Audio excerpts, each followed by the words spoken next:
الله الرحمن الرحیم موجبات غسل یعنی وہ امور جس کی وجہ سے غسل فرض ہوتا ہے۔ کل ہم نے غسل کے فرائض، غسل کی سنتیں، غسل کے مستحبات، غسل کے مکروہات اور غسل کا مسنون طریقہ کل ہم نے سنا، اور اس میں جو چیزیں یعنی جس کا تعلق دین اسلام شریعت سے نہیں ہے، جو ہم پیدا کر لیے، اس کے بارے میں بھی کل ہم نے سنا تھا۔ اب یہاں سے موجبات غسل بتلایا جا رہا کہ غسل کب فرض ہوتا ہے۔ تو پہلی چیز بتلا رہے ہیں شہوت سے منی نکلنا، دوسری چیز احتلام ہونا، تیسری چیز وطیع کرنا، چوتھی چیز حیض کا موقوف ہونا، نمبر 5 نفاس کا موقوف ہونا۔ تنبیہ، ان میں سے ہر امر کی توضیح اور تفصیلی مسائل درج ذیل۔ یہ 5 چیزیں ہیں جس کی وجہ سے، جن کے سبب غسل فرض ہوتا۔ پہلی منی کا نکلنا، دوسرا احتلام ہونا، وطیع کرنا، حیض کا موقوف ہونا اور نفاس کا موقوف ہونا۔ اب یہاں سے اس کی وضاحت کر رہے ہیں کہ ایک ایک چیز یہ ہے کیا اور ہوتی کیا، بتلا رہے ہیں۔ توضیح ہے امر اول یعنی شہوت سے منی نکلنا۔ یہ صورت خاص ہے حالت بیداری کے ساتھ، یعنی جاگتے میں منی اپنی جگہ سے بشہوت جدا ہو کر جسم سے باہر نکلے، خواہ عورت کو دیکھنے یا اس کے ساتھ رہنے سے وغیرہ، ان تمام صورتوں میں اگرچہ منی جسم سے باہر نکلتے وقت شہوت نہ ہو۔ بتلا رہے ہیں پہلی چیز یہ کہ حالت بیداری کے ساتھ جاگتے میں انسان کا مادہ خاص اپنی جگہ سے بشہوت جدا ہو کر جسم سے باہر نکلے۔ فرمایا کہ اگر باہر نہ نکلے تو پھر غسل فرض نہیں ہوگا، اگر باہر نکل گیا تو غسل فرض۔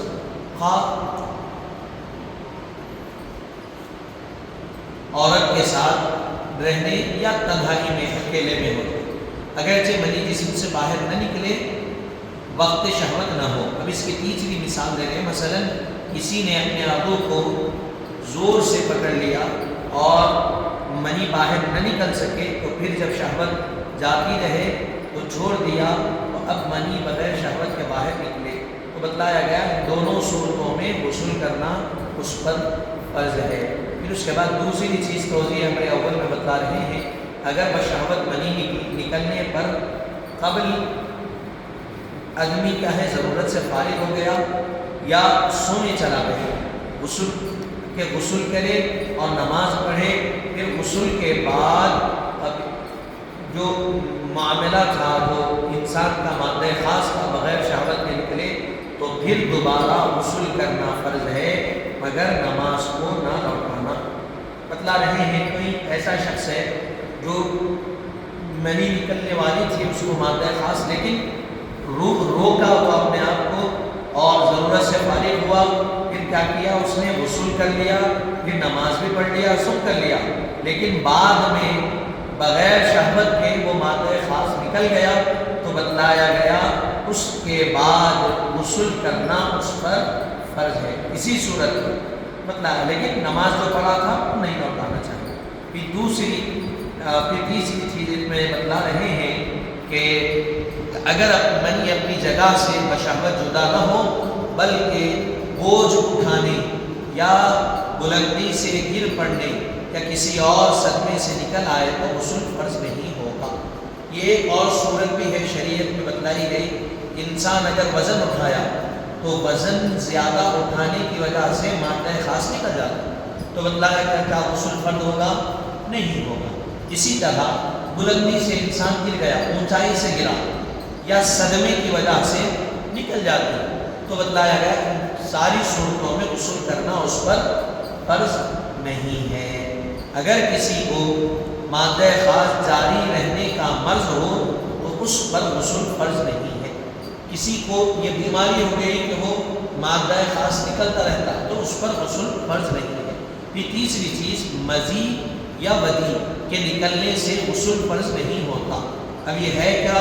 تو اس کی وضاحت میں لکھ رہے ہیں مزی وہ سفید اور پتلا پانی جو نفسانی خواہشات اور خاص جنسی کے یعنی جب صحبت عورت کے قریب ہوتے ہیں اس وقت نکلتا ہے، اور ودی وہ ہے جو گاڑھا پانی جو اکثر پیشاب کے بعد نکلتا ہے۔ تو ان دونوں کے نکلنے پر غسل فرض نہیں ہے۔ اگر مدی نکلی اور پھر اس کے ساتھ ودی، یہ دو چیزیں ہیں، تین چیزیں ہیں، ایک ہوتی منی، ایک ہوتی مزی اور ایک ودی۔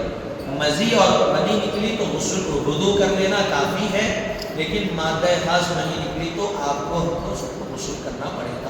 پھر اس کے بعد توضیح ہے امر دوم، احتلام۔ احتلام کس کو کہتے ہیں؟ احتلام نام ہے حالت خواب میں انزال ہونے کا، خواب جماع کی کیفیت محسوس ہو یا نہ ہو۔ حالت خواب میں، نیند کی حالت میں جسم سے مادہ خاص کے نکلنے کا نام ہے احتلام، جس کو انگریزی زبان میں نائٹ فال کہتے ہیں۔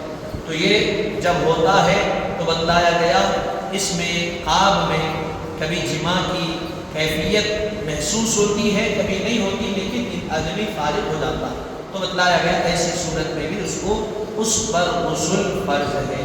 پھر اگر اس کے بعد فرمایا گیا اگر کوئی مرد یا عورت اٹھنے کے بعد اپنے جسم یا کپڑے پر تری پائے، اس کو یقین ہو کہ یہ مادہ خاص ہے اور احتلام یاد ہو یا نہ ہو، بس یقین ہو کہ وہ ہے، یا پھر یقین ہو کہ یہ مزی ہے، یا احتلام یاد ہو، یا شک ہو کہ یہ منی ہے یا مزی ہے لیکن احتلام یاد ہو، ان تینوں صورتوں میں غسل کرنا فرض ہے۔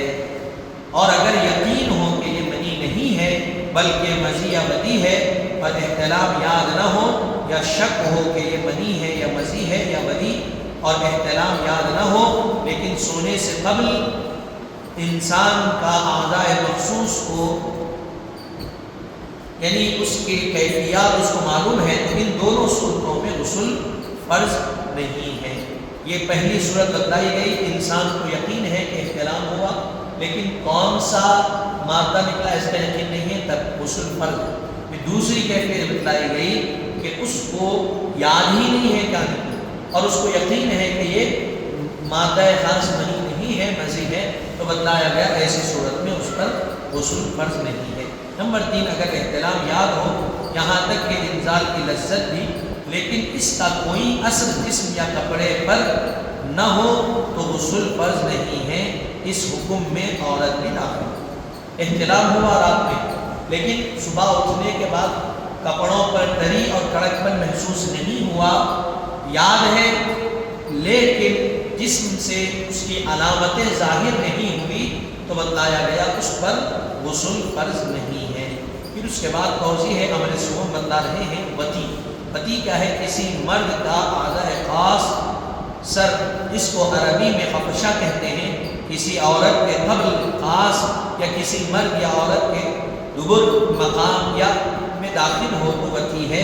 وتی سے فاعل اور مفعول دونوں پر غسل فرض ہوتا ہے، خواہ کسی کو مادہ خاص نکلے یا نہ نکلے، بشرط ہے کہ فاعل اور مفعول دونوں بالغ ہوں، ورنہ جو بالغ ہو اس پر غسل فرض ہوگا، لیکن نابالغ کو بھی غسل کا حکم دیا جائے تاکہ طہارت کی عادت پیدا ہو۔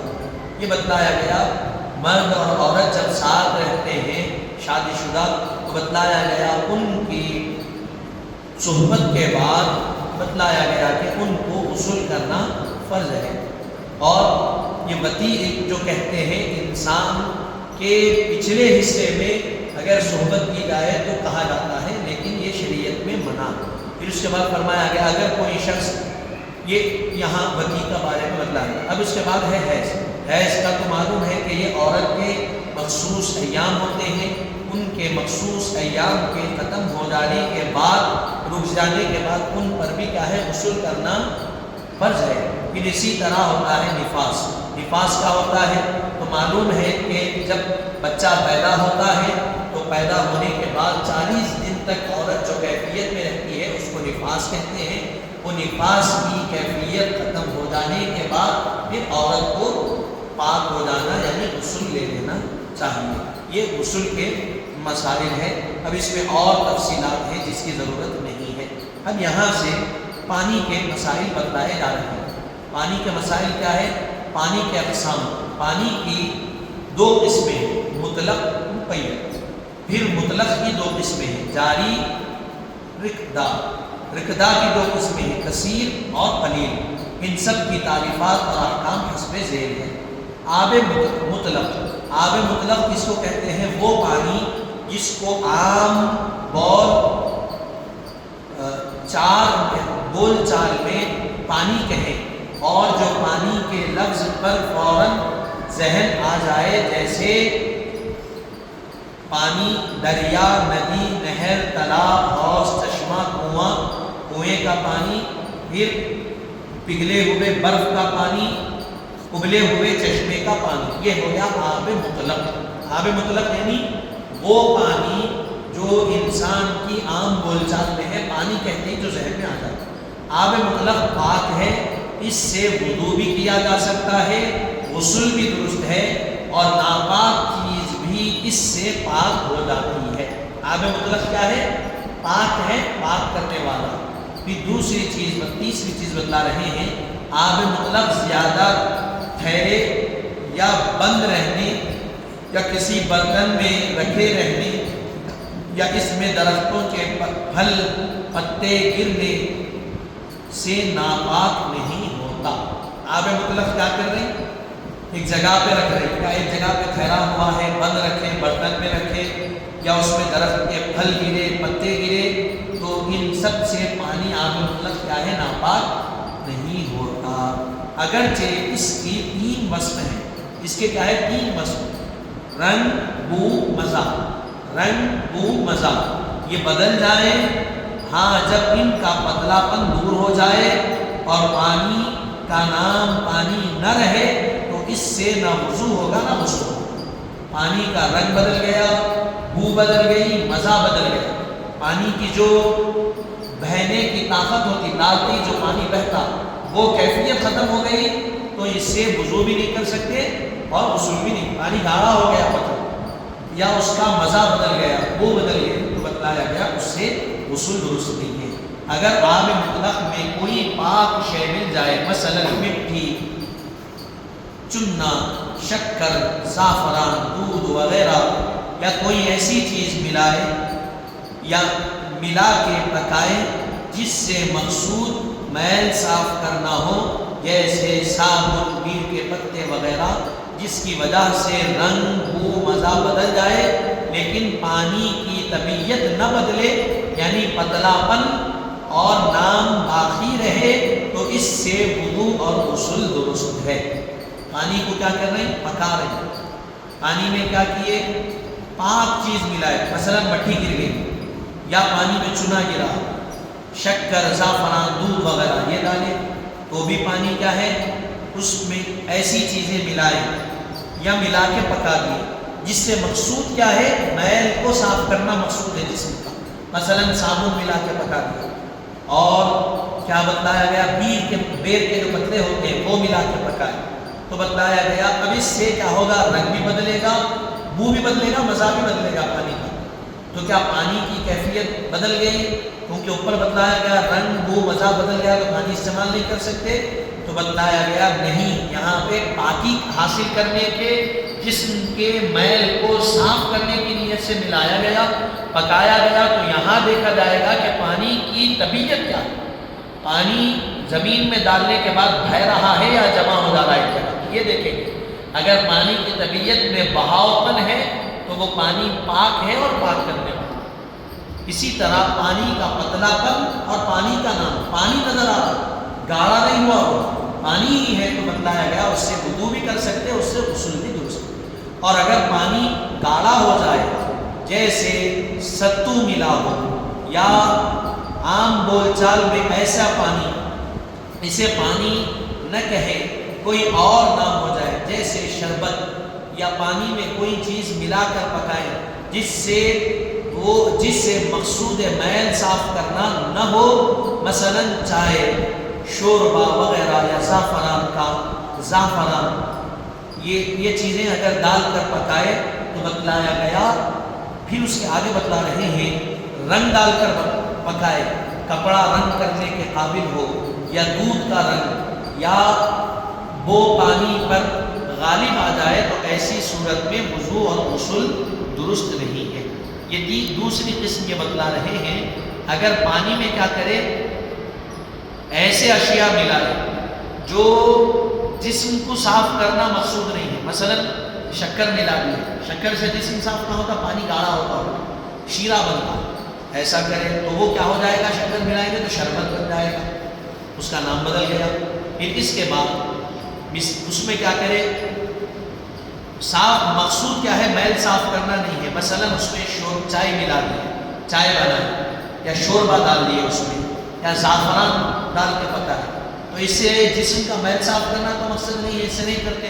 تو بتلایا گیا اس سے ایسی چیزیں اگر پانی میں ملائی جائے یا کپڑے کو رنگ کرنے کے لیے رنگ ملائے یا دودھ ملائے پانی میں ابالے تو جس سے پانی کا بو بھی بدل گئی، مزہ بھی بدل گیا، کیفیت بھی بدل گئی، تو اس سے وضو اور غسل درست نہیں ہے. اس پر دیکھا جائے گا کہ بو مزہ وضو غالب آ گئی تو ہم اس سے غسل نہیں کرتے.